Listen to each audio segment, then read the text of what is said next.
Alors, je vais en direct sur Zoom.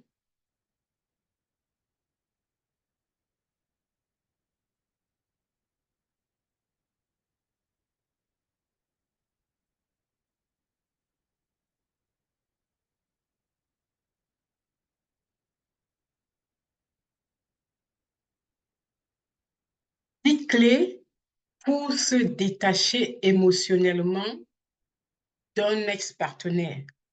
Alors, mesdames, est-ce que vous souffrez de ce détachement, de cette problématique de se détacher d'un ex-partenaire et ça vous rend triste, ça vous rend malheureuse. Vous faites tout ce que vous pouvez, mais vous n'y arrivez pas. Alors, ce soir, je vais vous indiquer 10 clés qui m'ont aidé et qui aident des femmes que j'accompagne. Ces 10 clés-là, c'est pour que vous puissiez vous détacher émotionnellement d'un ex-conjoint. Voilà. Alors, j'ai préparé, je vais sortir ça. J'ai préparé ces 10 clés-là pour vous montrer comment est-ce que vous pouvez vous aussi mettre ça en place. Donc, je vais de ce pas déjà lancer l'enregistrement. Alors, lancer l'enregistrement. Parfois, le direct, là, alors, il est en train d'enregistrer déjà. OK, donc c'est parfait. C'est parfait, c'est parfait. Donc, voilà. Alors, quelles sont les 10 clés qui vont vous aider à... quelles sont les 10 clés qui vont vous aider à vous détacher émotionnellement d'une relation qui ne vous convient pas? Alors, je vais déjà me présenter à vous. Mon nom est Yvonne Cathy-Tangli. Je suis love coach certifiée en psychologie positive, également auteur de 2 livres, Yvonne Invécue et Rupture amoureuse, les clés de ma guérison. Mes livres sont là dans ma bibliothèque. Alors, j'aide les femmes qui veulent sortir du schéma destructeur des relations toxiques et de dépendance affective, eh bien, à construire les bases solides d'une vie saine. Et tout ceci sans se sentir seul. Parce que c'est le fait de se sentir seul qui fait souvent en sorte que nous, les femmes, nous continuons dans une relation, on essaie de colmater en espérant que les choses fonctionnent correctement.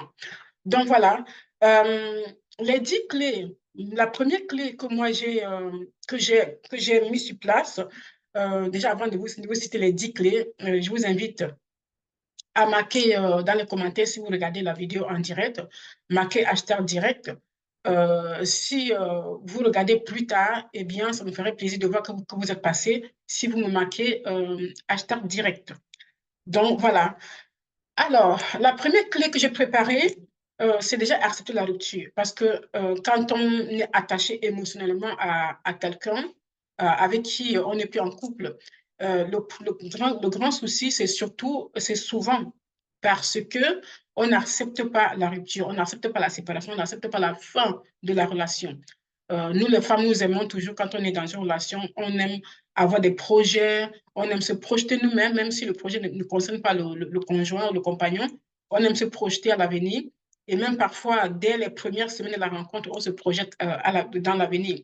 Et c'est ça parfois qui nous fait eh bien, nous attacher, c'est ça parfois qui peut nous induire aux erreurs et finalement qu'on se retrouve dans une dépendance affective. Alors, la première clé que moi j'ai notée, c'est d'accepter la rupture, de reconnaître que la relation est terminée. C'est très important.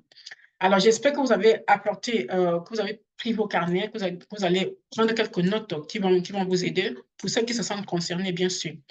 Alors, la deuxième clé que j'ai envie de donner aujourd'hui, c'est de limiter le contact. Limiter le contact, parce que réduire le contact avec son ex-partenaire, c'est tellement important parce qu'à chaque fois, si on se sent toujours amoureuse, entre guillemets, avec son ex-partenaire et qu'on garde le contact avec lui, ça va être difficile de guérir, ça va être difficile de se détacher émotionnellement. Donc, c'est vraiment important de limiter le contact. Alors, ce que je dis souvent aux femmes, c'est déjà quand on est amoureuse, voilà, je pense que toutes les femmes l'ont fait. Moi, je l'ai fait. Je pense que vous qui me regardez, si vous me regardez en direct, là, vous l'avez déjà fait aussi. On a l'habitude de mettre la photo soit même de nous ou alors de notre compagnon en fond d'écran de notre téléphone. Ça, tout le monde l'a fait. Moi, je l'ai fait. Alors, je ne sais pas pour vous. Et parfois, quand il y a rupture, on n'a pas tellement envie de retirer cette photo. C'est un peu comme si on retire cette photo, on va le perdre complètement alors qu'il n'est plus avec nous. Voyez? Donc, je ne sais pas si tel est le cas pour vous, si vous qui me regardez, vous l'avez déjà fait au moins une fois dans votre vie, c'est-à-dire mettre la photo de votre compagnon à votre fond d'écran, ou même une photo de vous deux, votre fond d'écran, ou encore d'avoir sa photo quelque part chez vous, sur votre bureau, et même après la rupture, vous avez du mal à retirer cette photo et ça fait que inconsciemment, vous croyez que vous êtes toujours en couple. C'est pour ça que qu'on se sent mal. Moi, je le sais parce que je suis passée par là. Donc voilà, c'est important de faire ces gestes-là. C'est petit comme ça, mais c'est très important. Alors la clé numéro 3 que j'ai préparée, c'est exprimer ses émotions, exprimer ce qu'on ressent. Et ce que moi, je préconise souvent, c'est d'écrire, d'écrire. Parce que si on n'a pas une personne en qui on a confiance, une personne qui peut nous écouter, une personne qui ne nous juge pas, c'est bien. Si on n'a pas, donc il vaut mieux écrire. Mais moi, je préconise plutôt d'écrire.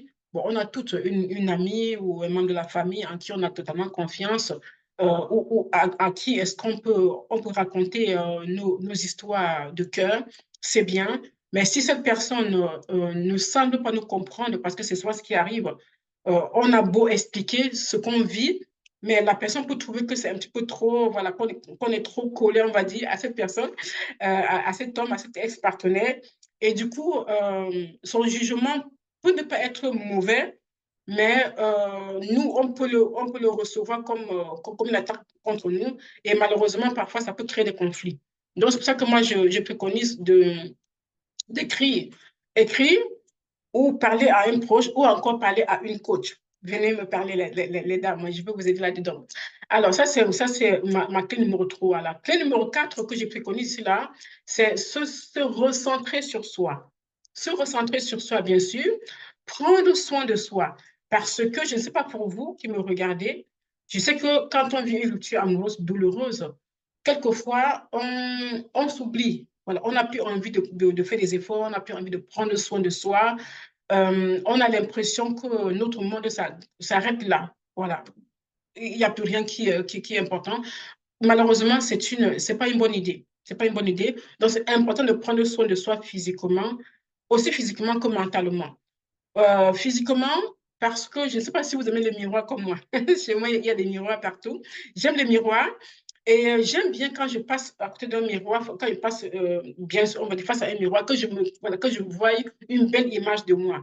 Alors, je sais que dans les années où je vivais ce genre de rupture amoureuse et que je n'avais pas conscience que je devrais prendre soin de moi, le simple fait de voir mon reflet avec un nez triste, avec un nez pas soigné, me rendait encore plus triste. Alors, si tel est le cas pour vous, n'hésitez pas à me marquer sens dans les commentaires, comme ça que je ne me sente pas seule. Voilà, je ne pense pas que je suis la seule à avoir agi comme ça. Donc, il faut prendre soin de soi physiquement et mentalement. Bon, voilà, ça aide à reconstruire la confiance en soi et l'estime de soi. Prenez soin de soi physiquement, même si ça va pas tellement bien à l'intérieur, le fait simplement de voir son reflet et voir qu'on est bien, on a mis sa belle robe, on a mis son, je sais pas moi, sa belle veste, on s'est occupé simplement de ses ongles, le vernis, c'est très important parce que quelquefois on peut ronger les ongles. Je me souviens, El Shaddai, quand j'ai déjà accompagné vivre une rupture amoureuse, elle n'avait plus du tout envie de prendre soin d'elle. Pour elle, son monde s'était arrêté, coupé. Et je lui avais donné un exercice, c'était simplement de, de, de, de, de prendre soin de ses ongles et puis d'appliquer du vernis. Au départ, elle n'était pas d'accord, mais je l'ai convaincue de ben, fais-le tout simplement et puis tu verras.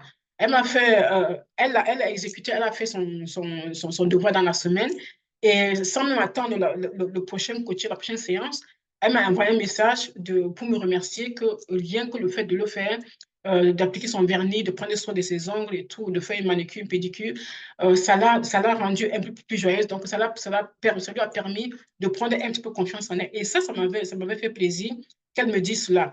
Donc, voilà, ne négligez pas les dames, ne négligez pas si vous souffrez d'une rupture amoureuse et que vous vous rendez compte que vous n'arrivez pas à vous détacher émotionnellement, prenez soin de vous physiquement et mentalement, comme je viens de vous le dire. En tout cas, moi, ça m'avait aidé. Je sais que ça aide les femmes que j'accompagne et il n'y a pas de raison que ça ne vous aide pas. Il faut simplement exécuter tout, voilà, sans réfléchir, juste le faire. Et vous verrez les résultats sur votre mindset, votre état d'esprit et même sur votre confiance en vous, sur votre estime de vous-même. Quelle femme n'aime pas être élégante? Quelle femme n'aime pas paraître propre sur elle? Quelle femme n'aime pas? Et c'est ça aussi qui fait notre charme, les dames. Donc voilà. Euh, la cinquième clé que j'ai préparée pour vous aujourd'hui, c'est éviter les souvenirs. Éviter les souvenirs, c'est-à-dire éviter, bon, c'est-à-dire ranger comme j'ai dit tout à l'heure, déjà la photo, il faut le faire dès qu'il y a rupture, il faut retirer la photo sur fond d'écran. Ranger tout ou alors même se débarrasser de tout objet souvenir. C'est juste pour un temps. Voilà, je sais que j'ai accompagné Lina qui me dit, si je fais ça, c'est un petit peu comme si je l'avais oublié. Je dis non, tu le fais pour toi. Tu le fais pour toi, tu ne le fais pas pour lui. C'est juste le temps que tu reprennes cette confiance en toi, le temps que tu guérisses de ta rupture. Après, tu peux les ressortir. On sait qu'on est guéri d'une rupture amoureuse ou bien qu'on n'est plus attaché émotionnellement de son ex-partenaire quand on peut regarder les souvenirs sans avoir de nostalgie. Donc voilà, chaque souvenir, chaque objet qui fait en sorte que tu penses à lui, chaque objet qui te rend triste, c'est important de retirer, de ranger. Si tu n'as pas de place chez toi pour les ranger, eh bien, tu peux les confier à un membre de ta famille, tu peux les confier à une amie, un ami. Il y a tous les moyens. Tu peux les donner aussi. Voilà, pourquoi pas donner? Tu peux les donner. Parce que ça sert à quoi de garder certains objets qui te rendent triste tous les jours, qui font en sorte que tu perdes cette envie-là de continuer à profiter tout simplement de chaque jour que le bon Dieu te donne. Vous voyez? Donc, moi, je pense que c'est important de le faire. Donc, voilà, ranger et puis tourner la page. Tourner la page et vous dire que tout le matin, un nouveau jour, tout le matin, un nouveau cadeau que j'ai. Donc, je vais faire en sorte de me sentir bien aujourd'hui. Voilà. Et le numéro 6 que j'ai préparé, c'est s'entourer de soutien. C'est important de s'entourer de soutien. Ce que je dis souvent aux femmes, c'est que des choses que moi j'ai faites il y a quelques années. Donc, quand on rencontre un nouveau partenaire, un nouveau compagnon, il nous arrive, je ne sais pas si c'est le cas pour vous, si oui, marquez dans les commentaires pour moi, dites-moi que ça fait sens pour vous. Parfois, on a tellement envie de passer du temps avec ce nouveau compagnon que on oublie l'amitié qu'on avait avec certaines personnes. Donc, on est qu'avec lui, on ne parle qu'avec lui, on oublie d'appeler les copines, on oublie. C'est bien beau tout ça, mais c'est aussi ce qui fait parfois qu'on s'attache beaucoup trop émotionnellement. Et quand il y a rupture, malheureusement, on n'arrive pas à s'en détacher facilement non plus. Donc, gardez l'amitié avec vos amis, gardez l'amitié avec vos familles, avec vos collègues.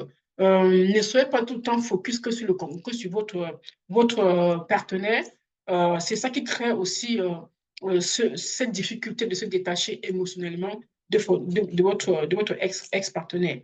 Donc voilà, donc c'est important de s'entourer de soutien des proches, des amis, des collègues. Euh, pour ne pas se sentir isolé. Et c'est important, mais c'est aussi le moment vraiment de reprendre les sorties à faire des activités qui nous plaisent, des activités qui nous font nous sentir bien. On a toutes. Alors, le numéro 7 ici, c'est se fixer des nouveaux objectifs. Se fixer des nouveaux objectifs, ça peut être tout simplement pendant que vous étiez en couple, peut-être que tu aimais bien aller au cinéma ou sortir avec des amis, tu aimais l'écriture, tu n'écris plus, les sorties que tu faisais, tu ne le fais plus, donc tu avais tout concentré sur lui. Donc, c'est important de reprendre tes projets, d'avoir des nouveaux projets et de te demander, mais qu'est-ce que j'ai envisagé de faire depuis des mois ou même des années et que je n'ai jamais trouvé le temps, justement parce que j'avais mon partenaire et que euh, toutes nos activités se tournaient autour de nous deux, de deux personnes, jamais seules. Donc, c'est vraiment le moment de se fixer de nouveaux objectifs. Quand on se fixe des nouveaux objectifs, on pense plus à ces objectifs-là et on n'est plus trop focus sur son ex-partenaire. Donc voilà, les émotions, on les garde, on les dirige ailleurs, plus sur lui. Donc, c'est vraiment important de se fixer de nouveaux objectifs. Je ne sais pas si vous aviez l'intention de voyager. Voyager, ça ne veut pas forcément dire de prendre l'avion, d'aller à des kilomètres. On peut voyager, on peut partir d'une ville à l'autre, on peut. Voilà. Donc, voilà, chacune avec sa personnalité, chacune avec ses envies, chacune avec ses besoins. Mais en tout cas, c'est important de se fixer de nouveaux objectifs. Alors, le numéro 8 que j'ai préparé pour vous, les dames, c'est pratiquer la pleine conscience. La pleine conscience, c'est-à-dire méditer. Alors, dans mon programme d'accompagnement, il y a une rubrique pour la méditation. Et je dis toujours, méditer, ce n'est pas passer des heures et des heures. Ce n'est pas s'asseoir au sol avec les jambes comme ça. Pour moi, en tout cas, pour moi, ce n'est pas forcément cela. On peut juste s'asseoir sur une chaise et penser je sais pas moi, à une idée qui nous fait plaisir et focus là-dessus et après, plus tard, laisser tranquillement cette idée-là partir et vraiment se concentrer sur peut-être sur une partie de son corps qu'on aime bien ou sur sa tête, c'est pas moi. Juste ne pas laisser que les idées viennent perturber ce moment de méditation. Donc, ça peut durer quelques minutes comme une demi-heure. Enfin, voilà, chacune avait sa façon, sa façon. Donc, méditer, moi, mon moment de méditation, c'est aussi mon moment de prière. Donc, voilà, j'aime bien ça. Donc voilà, il y a la méditation de pleine conscience également qui peut aider. Une méditation de pleine conscience, pour moi, qu'est-ce que ça veut dire? Pour moi, ça veut dire penser à quelque chose. Enfin, voilà, moi, c'est par exemple, moi c'est plus moments de méditation, c'est plus soit la prière, soit les cantiques. J'aime bien cela. Et puis, je chante vraiment à tue-tête, hein. Je chante et voilà, ça me fait du bien. C'est ma façon. Voilà. Mais je ne m'assois pas forcément quelque part où je peux être assise sur une chaise comme là je suis maintenant et simplement fermer mes yeux. Et voilà. Voilà. Laisser toutes les pensées qui me viennent en tête, les accueillir et les laisser partir. Et voilà, juste rester là. Parfois, voilà, ça fait tellement du bien. Donc voilà, on peut aussi rester ancré sur le présent, sur qu'est-ce qu'on fait maintenant, et voilà, et ne pas se perdre dans les pensées douloureuses, ne pas penser à cet ex-partenaire, voilà, penser vraiment à soi, parce que quand on passe du temps à penser à son ex-partenaire, eh bien, on peut même oublier les tâches qu'on avait à faire dans la journée. Ça, j'ai mon agenda. Tu peux aussi, vous pouvez aussi prendre votre agenda tout simplement et de noter toutes les tâches que vous aurez à faire, par exemple, demain. Quelles sont les tâches que vous aurez à faire demain? Alors, dès le matin, qu'est-ce que je fais? Bon, comme moi, dès le matin, voilà, je vais lire mes messages. Quels sont mes messages? J'ouvre ma boîte mail et après, bon, voilà, je continue. Qu'est-ce que tu as fait? Donc, vraiment, écris toutes les tâches que tu vas accomplir dans la journée. Tu le fais la veille ou même quelques jours plus tard. Ou bien, parfois du jour au lendemain, on ne pense pas toujours aux tâches qu'on doit faire. C'est pour ça que moi, mon agenda est parfois, me suit partout, hein. Ça peut être dans ma chambre, sur ma table, dans ma cuisine et tout de suite. Dès qu'une idée me vient que je dois exécuter le lendemain, j'écris dans mon agenda. Si je n'écris pas dans mon agenda, je prends mon téléphone et j'écris dans l'agenda de mon téléphone. Donc, pour moi, c'est important. Et puis, je me mets un pense-bête, un rappel. Comme ça sonne. Et puis, moi, je vais voir pourquoi ça a sonné. Donc, voilà, je vous donne toutes ces astuces-là. Je vous avais promis, je vous ai promis d'ailleurs, de vous donner, de vous donner les 10 clés. Voilà, les 10 clés jamais révélées. Donc, voilà, je vous donne tout dans les détails pour que vous puissiez, vous, à votre tour, les mettre en pratique. Et si vous le faites, croyez-moi, vous allez y arriver. Il faut tout simplement mettre ça en pratique. Alors, le numéro 9 ici, là, c'est se rappeler des raisons de la rupture. Parce que la chose la plus importante, selon moi, c'est quand tu souffres de rupture, quand tu n'arrives pas à te détacher de ton ex-partenaire, c'est aussi souvent parce que tu ne penses qu'au bon moment que vous aviez eu ensemble. Et là, ça ne peut pas t'aider. Dans un couple, il y a des bons moments, il y a toujours les mauvais moments. Alors, si tu te concentres que sur les bons moments, c'est sûr que tu ne risques pas de te détacher émotionnellement. Pourquoi? Eh bien, parce que tu te nourris de ça, tu te retrouves comme dans un rêve. Et du coup, qu'est-ce que tu fais? Tu as juste envie de le voir, tu as juste envie d'aller vers lui. Hein, voilà, tu as envie d'aller vers lui parce que tu nourris ces moments-là.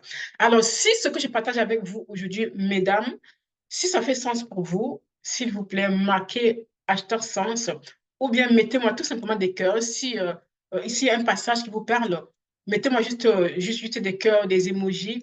Ça me permettrait de savoir que vous êtes passé. Et également, ça va booster l'algorithme Facebook et Facebook va montrer cette vidéo à plusieurs personnes. Donc, sans doute, il y a peut-être des femmes quelque part qui aimeraient avoir ces pépites-là, jamais révélées, et qui n'ont pas accès. Le fait que vous écrivez, que vous marquez des commentaires, des petits cœurs, ou bien que vous même partagez même le live, ça va aider une personne. Voilà, ça aide. Et je pense que c'est un geste important pour des personnes qui sont dans le besoin, en tout cas. Voilà, ça, c'est le numéro 9, c'est vraiment de se rappeler des raisons de la rupture. Si tu ne te rappelles pas des raisons de la rupture, tu vas te détacher difficilement de ton ex-partenaire. Voilà. Et les raisons de la rupture, euh, pense aussi au moment où tu ne te sentais pas à ta place dans la relation. Il y a toujours des bons et des mauvais moments quand on est en couple. Mais si tu ne penses qu'au bon moment, effectivement, eh ben c'est cuit pour toi, comme disent les jeunes. Donc, c'est important voilà, de se rappeler pourquoi est-ce qu'il y a rupture, comment est-ce que je me sentais, est-ce qu'il y a des moments où j'étais rabaissée, est-ce qu'il y a des moments où j'étais humiliée, est-ce il y avait des mots toxiques pour moi? Est-ce que moi, je faisais également des pas qu'il ne fallait pas? C'est important parce qu'il faut aussi savoir se remettre en question. Ce n'est pas que l'autre, il y a nous aussi. Voilà, si ça fait sens pour vous, n'hésitez pas. Voilà. Alors, le numéro 10 que j'ai prévu aujourd'hui de partager avec vous, mesdames, c'est prendre du temps pour guérir. Prendre du temps pour guérir. Comprendre que le temps est un allié et qu'il est normal que le processus de guérison prenne du temps. Alors, il ne faut pas se précipiter. Je veux aller mieux tout de suite, rapidement pour peut-être me remettre encore en couple. C'est bien beau tout ça, mais malheureusement, on risque de se retrouver encore dans une relation qui ne nous convient pas et qui risque, parce que si on reproduit encore les mêmes schémas, même si au début de la relation, on se sent bien, croyez-moi, au bout de quelques temps, il va encore avoir des couacs. Pourquoi? Parce que déjà, nous, on n'a pas pris le temps de travailler sur nous. On n'a pas pris le temps de guérir. On n'a pas pris le temps de noter pourquoi est-ce qu'il y a une rupture. On n'a pas eu le temps de noter quels sont les pas que moi j'ai fait, quelles sont mes erreurs dans la relation. Parce que quand il y a rupture, les torts sont toujours partagés. Même si moi, à une époque, je pensais que les torts étaient attribués simplement à mon partenaire, je pensais que j'étais clean. Non, non, non, je n'ai rien fait de mauvais. Alors, j'ai compris, j'ai pris le temps avec la maturité, avec mon expérience et mon expertise, j'ai pris le temps à méditer sur ce que moi, sur mes erreurs à moi, sur ce que j'aurais dû faire autrement. Et j'ai enchaîné beaucoup de relations toxiques, ou même de dépendance affective, parce que je ne prenais justement pas le temps de travailler dessus et je ne prenais pas le temps de me faire accompagner non plus. Donc, je ne savais pas où est-ce que j'avais tort. Pour moi, le tort, c'était tout le temps pour l'autre. Donc, c'est important vraiment de prendre ce temps-là, de guérir de votre rupture. Et si c'est quelque chose, si ce schéma-là se répète à chaque fois que vous êtes en couple et qu'il y a séparation, vous avez du mal à vous détacher émotionnellement, faites-vous accompagner, les filles, faites-vous accompagner. Il vaut mieux prendre 4 mois pour se faire accompagner et guérir totalement pour partir sur de nouvelles bases que de se précipiter dans une relation et perdre 6 mois, un an, voire plus, et revenir encore à la case de départ et souffrir. Vraiment, on n'est pas né pour souffrir, on n'est pas là pour souffrir tout le temps. Voilà les 10 clés jamais révélées, comme je dis, que j'ai eu envie, que j'ai eu à cœur de vous partager aujourd'hui. J'espère que vous avez pris des notes. Et si vous avez des questions, n'hésitez pas à les marquer soit dans les commentaires, soit en privé, comme vous voulez, comme vous le sentez.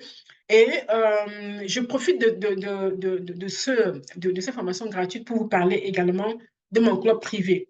Alors, j'ai un club privé pour des femmes qui veulent changer leur style de vie, pour des femmes qui ne veulent plus enchaîner comme ça les relations toxiques, les relations de dépendance affective, les femmes qui ne veulent plus rester dans des relations où elles ne se sentent pas épanouies, les femmes qui ne veulent plus se sentir attachées émotionnellement, les femmes qui ne savent pas comment faire pour se détacher émotionnellement. Si vous si vous mettez en pratique les 10 clés, vraiment, les 10 clés que j'ai citées là, vous allez vous en sortir. Il n'y a pas de raison. Mais si vous n'y arrivez pas, eh bien, il y a mon club privé.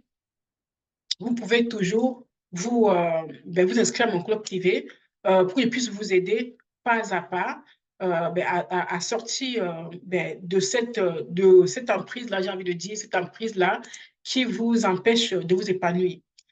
Voilà, mesdames, je vais vous souhaiter maintenant une bonne soirée. J'espère que cette formation gratuite vous a apporté de la valeur et qu'elle vous a plu. Je vous bénis, je vous bénis, soyez bénis. Et je vous donne rendez-vous une prochaine fois et bien pour une autre formation gratuite parce que je veux vous servir avec amour. Je veux, euh, je veux être là pour chaque femme qui a besoin. Je veux être là pour chaque femme qui ressent cette envie-là de se rapprocher de moi. Voilà. Je vous dis à très bientôt. Bonne soirée. Bye bye.